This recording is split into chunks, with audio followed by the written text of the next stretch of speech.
Now, many countries in the region has a similar tax structure. However, several countries in the African continent has a lesser rate, which begs the question whether now most of these businesses will start to look elsewhere in places where the rate is lower.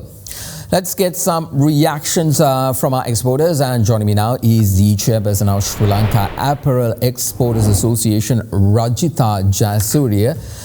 Thank you very much, madam, for your time. Appreciate you joining the program. Now, first of all, with this latest news, how will you continue to do business with the United States as we now have been slapped with the 20% tax? Still no clarity on whether the base tax of 10% will continue to apply, which will bring it back to 30%. Is this feasible for the apparel sector to pay? Thanks, Mahisha, for having me on the show. And in terms of the question that you asked, the best of our understanding, 20% is the tariff rate that has been imposed on Sri Lanka. This is not in addition to the base rate, to the best of our understanding as we understand things as it stands today. However, there are other taxes or tariffs that Sri Lankan apparel exporters face in relation to the HS codes of the products that we export into the US. These are based, the HS codes are based on MFN status. And for example, say if you take a product which is a cotton product or a synthetic product, a cotton product is subject to about 5% tariffs on the products that are being exported. If you take a synthetic product, there's about a 16% tariff on the synthetic product. So the 20% comes on top of the existing HS code based tariffs that we already are subject to. Does it have a negative impact on the country? Of course it does, because up until now we did not have this additional tariff. So hence we have to make sure that there is a lot of work that we do both internally and externally to make sure that the US remains a competitive market to Sri Lanka. We can't walk away from the US. Sri Lanka as an apparel industry is exposed, about 40% of our exports going to the US. So the US will continue to be a significant market for Sri Lanka. So we have to make sure that we are developing this market and that Sri Lanka as an apparel export destination remains competitive.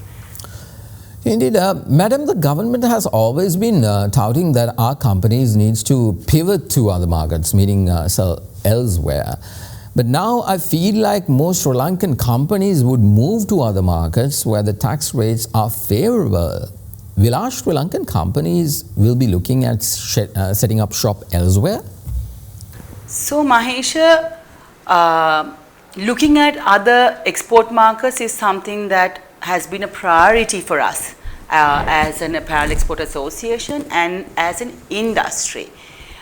We will continue to encourage our manufacturing companies to explore new markets, but this is not something that we can do overnight. These are relationships that take years to build. It's not a 1 month, 2 month or a 1 or 2 year exercise. These are exercises that take years. So while we explore these new markets and ensure that we have the right product capability within the country to support these new markets and the technical skills, we also need the government to ensure that they are supporting the industry with the right access conditions.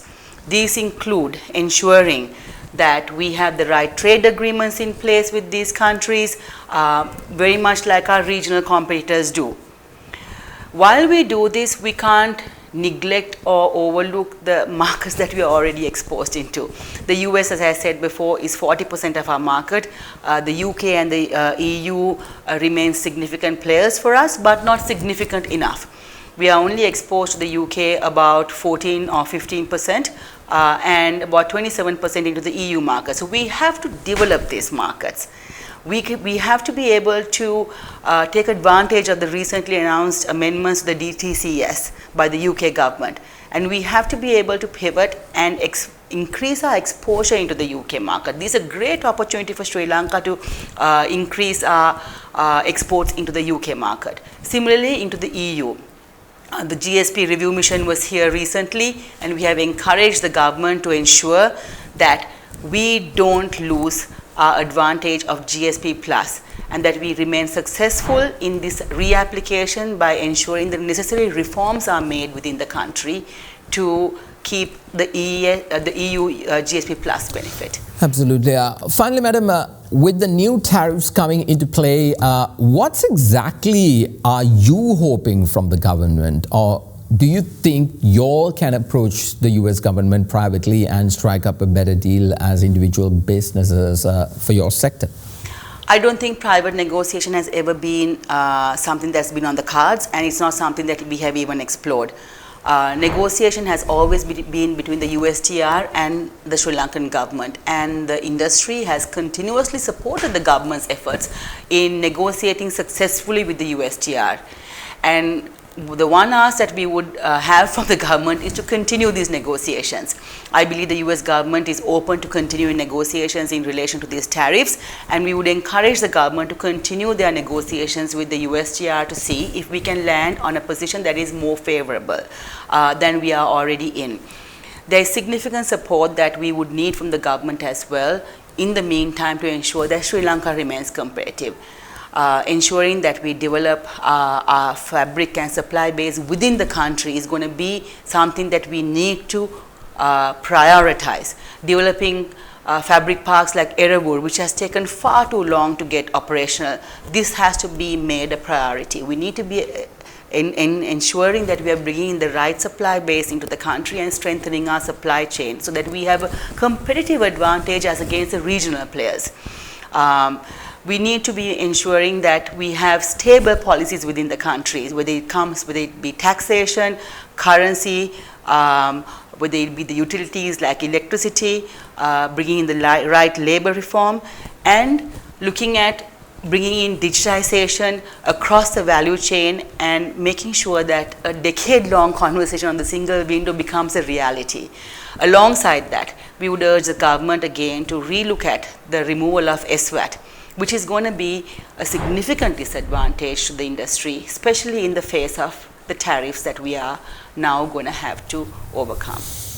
Absolutely. All right, let's leave it at that. That was the chairperson of Sri Lanka Apparel Exporters Association, Rajitha Jayasuriya. Thank you very much.